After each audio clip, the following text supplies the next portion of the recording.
han oído, han leído hablar de el conflicto de Gaza. Para analizarlo, hablamos hoy con Fernando Martín Cubel, experto en geopolítica y miembro de la Fundación SIP, Seminario de Investigación para la Paz. Bienvenido. Gracias, buenos días, Pilar.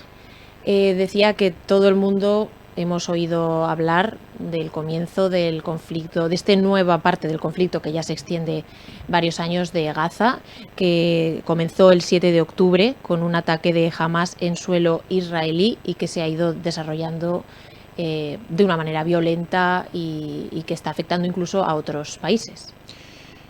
Sí, es un conflicto larvado en el tiempo, es un conflicto que, como bien indicas, es una parte más de décadas de años en el que palestinos e israelíes tienen una situación de profunda violencia en la que es imposible alcanzar un acuerdo de paz determinado para que las dos partes puedan al menos vivir en una situación de estabilidad, en una situación de paz, en una situación en la que el conflicto no esté derivando, como hoy estamos viendo, en unas cifras brutales de personas fallecidas, muertas, de personas que están secuestradas también, de una situación que yo creo que en algunos casos habla de genocidio, en otros casos podemos hablar de un ataque claro a los derechos de humanidad más básicos en lo que podemos entender, según algunos, lo que es una situación de guerra,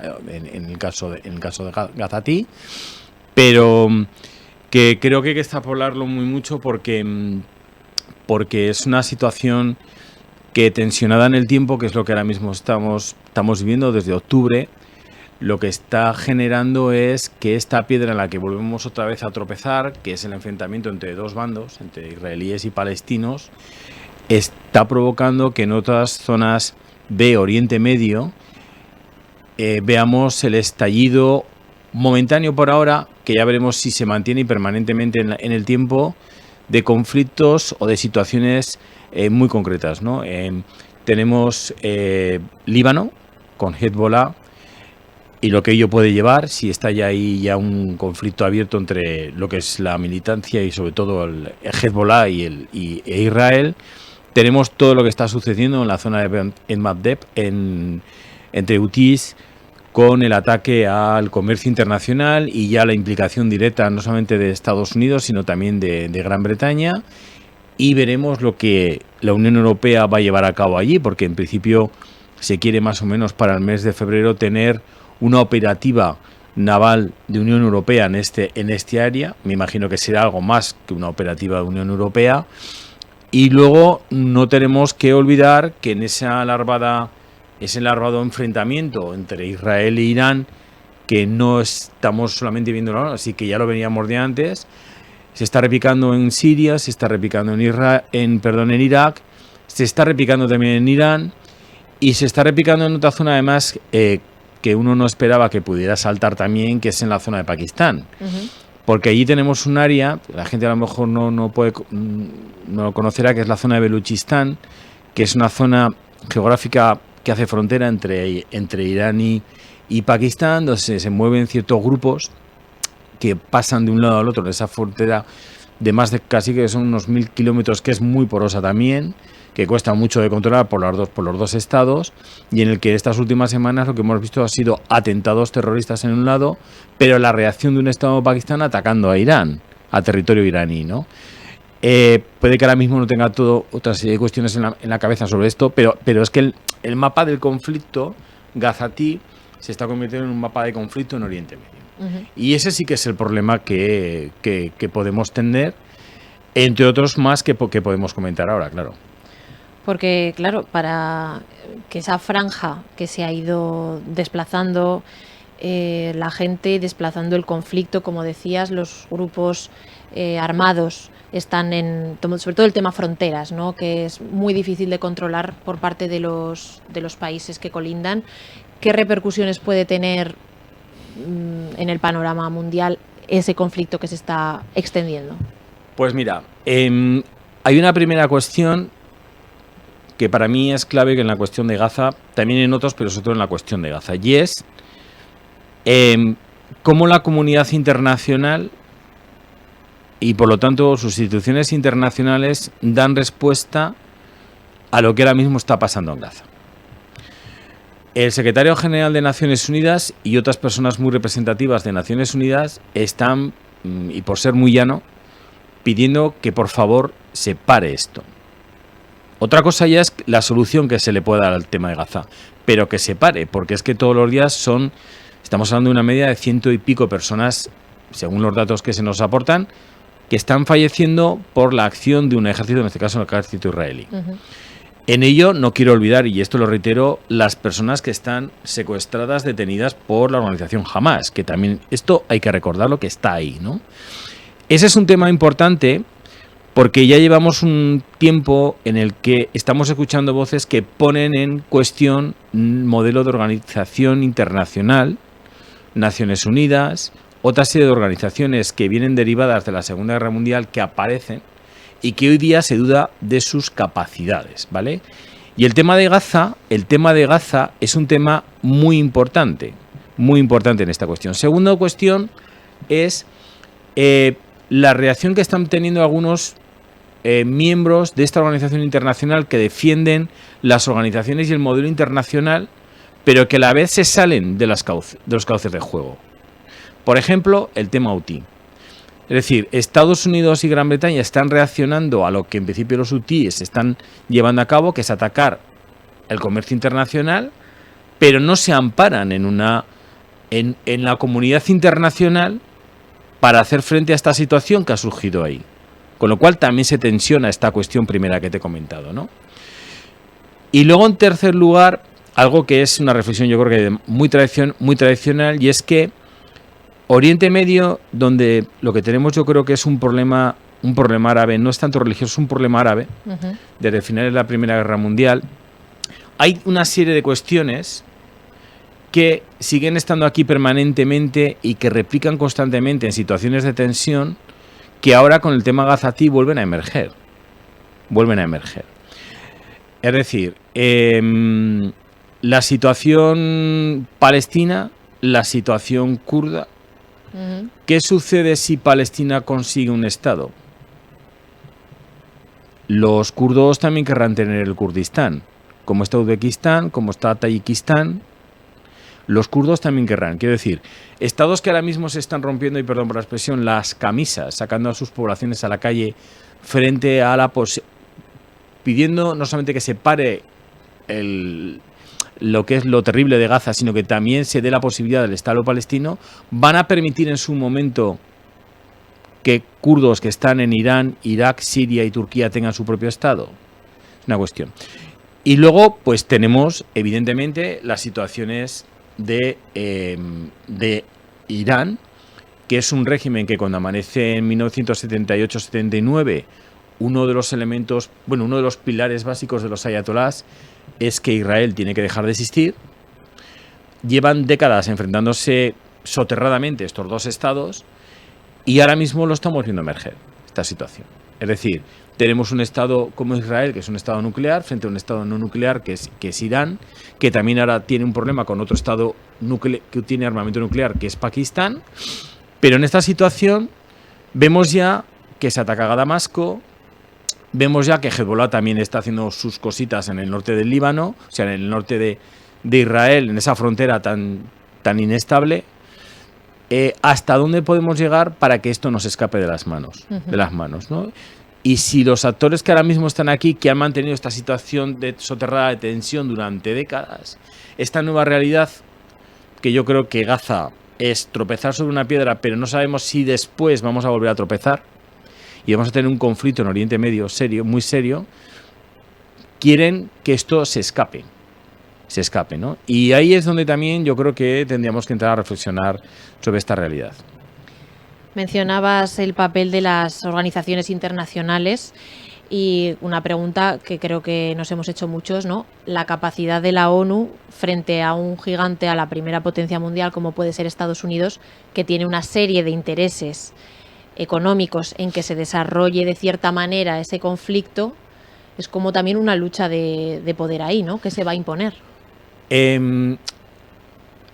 Lo primero que hay que decir sobre el tema de Estados Unidos, evidentemente Israel es un socio estratégico en esta zona, junto con su otro gran socio estratégico, que es Arabia Saudita.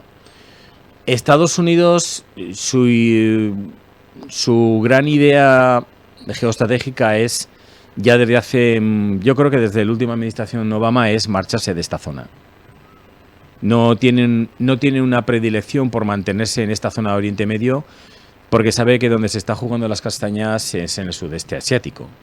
Entonces, de la misma manera que esta pretensión de marcharse de Oriente Medio y de marcharse de Europa, porque sabe que donde se lo está jugando todo es allí, con la emergencia de China, claro, se encuentra ahora con un problema que emerge, como bien has dicho tú, en octubre, cuando Hamas realiza este ataque y cuando evidentemente lo que no puede dejar a un lado es a un socio estratégico que evidentemente podemos entrar a juzgar o sojuzgar el gobierno del señor Netanyahu, pero que claramente tiene que estar ahí con él, ¿no? Y luego replantearse si su papel con sus tropas en Irak y también sus unidades militares que tiene en Siria puede seguir estando, y qué papel es el que tiene que tener aquí en Oriente Medio. Porque la idea primera de Estados Unidos es evidentemente salir de aquí, ¿no? Entonces, las pretensiones, la presión también de los diferentes lobbies que hay en Estados Unidos y fuera de Estados Unidos para que Estados Unidos esté aquí, bueno, pues tiene un papel. Y luego algo que, vuelvo a insistir sobre el tema de las organizaciones internacionales. Evidentemente, Naciones Unidas, para bien o para mal, tiene una cuestión que es el Consejo de Seguridad de Naciones Unidas, donde hay países con derecho de veto. Uh-huh. Y de la misma manera que no se ha condenado a Israel ahora por la cuestión de Gaza, también en el tema de Ucrania y en otras cuestiones paralelas no ha habido sí que ha habido ese uso del derecho de veto, ¿no? O cuando se habla, por ejemplo, de la cuestión de, ahora mismo se plantea, de genocidio en Gaza, no hay que olvidar que una semana antes estábamos hablando de un genocidio también en Nagorno-Karabaj. Uh-huh. Con el tema armenio, una semana antes, por cierto, tema que ha salido de la palestra, no se habla nada de ello, y en el que tenemos algunos países que ahora mismo hablan de genocidio en Gaza, pero que son parte responsables de lo que ha sucedido en Nagorno-Karabaj. Y es la huida de muchísima gente de ese punto, de ese enclave, de familias que llevaban generaciones enteras viviendo allí, ¿no? Entonces, ahí hay un problema de reajuste de organizaciones internacionales, sobre todo de Naciones Unidas, para hacer frente ya a estas realidades que evidentemente en la época de la Guerra Fría se podían arreglar fácilmente entre dos superpotencias y que hoy día no están dando la posibilidad, ¿no? Y ahora mismo estamos hablando de Estados Unidos, pero si no estuviera el tema de Gaza y nos centráramos en el tema, por ejemplo, de Ucrania, que lo tenemos en territorio europeo, nos encontraríamos con la misma respuesta. Es muy complicado una condena a Rusia por parte de Naciones Unidas, salvo que sea en la Asamblea General, en la propia Asamblea, porque dentro del propio Consejo de Seguridad de Naciones Unidas es imposible. China y Rusia se posicionan de una manera y Estados Unidos, junto con otros aliados, se posicionan frente a sus propios defensa de sus aliados, ¿no? Entonces, yo creo que hay que empezar a repensar la estructura internacional que tenemos en este ámbito institucional. Claro, porque cuando surge un conflicto de este calibre, ¿quién tiene derecho a intervenir, ¿no? ¿Y por qué? Pues estas instituciones que estaban creadas un poco con esa idea, quizá no han avanzado con la realidad geopolítica actual. ¿O cuál es la organización? ¿Cómo deberían repensar este tema? Pues es complicado, es complicado porque el gran peso que hoy sigue habiendo en la comunidad internacional es del Estado. Es verdad que luego vemos iniciativas encomiables de participación del Estado con otras instituciones o con la propia sociedad, con nosotros, pero en Naciones Unidas realmente estamos hablando de los Estados miembros, que son los que entre ellos deciden cómo llevar a cabo el funcionamiento de lo que es nuestra sociedad, ¿no? Evidentemente, nuestra sociedad internacional es una sociedad global donde ya tenemos otros actores, multinacionales, organizaciones no gubernamentales, es decir, es mucho más complicado que en el año 48, 49, cuando nació Naciones Unidas, ¿no? Y repensar el modelo en el que evidentemente aquellos que hasta ahora han ejercido ese poder de decisión, cediéndolo a otras partes de la sociedad internacional o global, que yo más intento llamarlo así, es complicadísimo, es muy complicado. Lo estamos viendo, por ejemplo, en la Unión Europea. Es decir, la Unión Europea es un modelo, es un proyecto en el que por tenemos una profunda tensión entre las instituciones europeas con los estados. ¿Por qué? Porque los estados tienen que ceder soberanía y capacidades a algo superior. Y para llevar a cabo eso hacen falta unos consensos que yo creo que bien, Pilar, lo habréis podido ver, que se tardan muchísimo en lograr. Y se tienen que dar situaciones como muy concretas para que de pronto demos el salto, ¿no? Por ejemplo, nos pasa ahora mismo en nuestra cuestión de política de defensa europea, que no sabemos por qué, desde que ha salido Gran Bretaña, y con el tema de la guerra de Ucrania, ahora se ha dado un salto cualitativo. Se ha dado un salto cualitativo. Pero esto era impensable hace unos años. Y ese salto supone una cesión y una puesta en común por parte de los estados. Es decir, es complicadísimo. Es muy complicado porque son los estados quienes toman decisión y además amparados en una estructura que le da unos beneficios a unos y a otros que al final les permite concatenar, por decirlo de una manera, triunfos y no triunfos en algunos momentos determinados, se mantiene esta estructura, ¿no? Lo que sí que está claro es que cuando un secretario general de Naciones Unidas, que yo creo que tendría que tener muchísimo más peso del que tiene, que cuando solicita parar, yo creo que tendría que tener por parte de los estados una obligación moral de parar esas situaciones de conflicto y ver cómo se puede dar solución. Ahora mismo lo que sí que vemos es que no hay forma ni manera. Y alguien como la Asamblea General de Naciones Unidas, que es un parlamento de estados, cuando condena a un país, tendría que tener un peso ejecutivo. Pero claro, eso sería hacer algo que sí que se ha hecho, por ejemplo, en la Unión Europea. Es decir, que el Parlamento Europeo, que cuando comenzó, porque lo entendamos fácilmente, no tenía un peso ejecutivo de acción, de incidencia en las políticas europeas, que hoy sí que ya lo empieza a tener, tendríamos que ir a ese modelo también. Es decir, que esas organizaciones, ese proyecto, cada vez tenga más capacidad de decidir y que tenga una influencia mayor en situaciones muy concretas, para bien y para mal. Esto no quiere decir que esas organizaciones, tanto en Europea como Naciones Unidas, no cometan sus errores. Claro. Pero evidentemente hay cosas que yo creo que hoy día están muy claras y vemos que en situaciones de conflicto como Gaza, lo de Nagorno-Karabaj, o lo que nos sucede, por ejemplo, lo tenemos en el tema de Ucrania y en otros, Naciones Unidas, igual que aciertan en otras cuestiones, aquí evidentemente no tiene una capacidad si los 5 estados que tienen derecho a veto no ejercen un veto en positivo. Y eso supone que a lo mejor tienen que dejar por un momento apartado a sus aliados, tanto Rusia, Estados Unidos como China, para conseguir un fin mayor que creo que beneficiaría al conjunto de la comunidad. Y eso ahora mismo no se da, las circunstancias ahora mismo no lo dan. Hay que pensar, como apuntaba, en la humanidad entera, ¿no? Por un momento, y sobre todo el concepto de moralidad que mencionaba, que esté por encima de religiones, de políticas. Y de intereses, de intereses, obviamente, que es lo que manda tristemente hoy en el mundo. Fernando Martín Cubel, especialista en geopolítica y miembro de la Fundación Seminario de Investigación para la Paz, muchas gracias por habernos acompañado. Gracias a vosotros.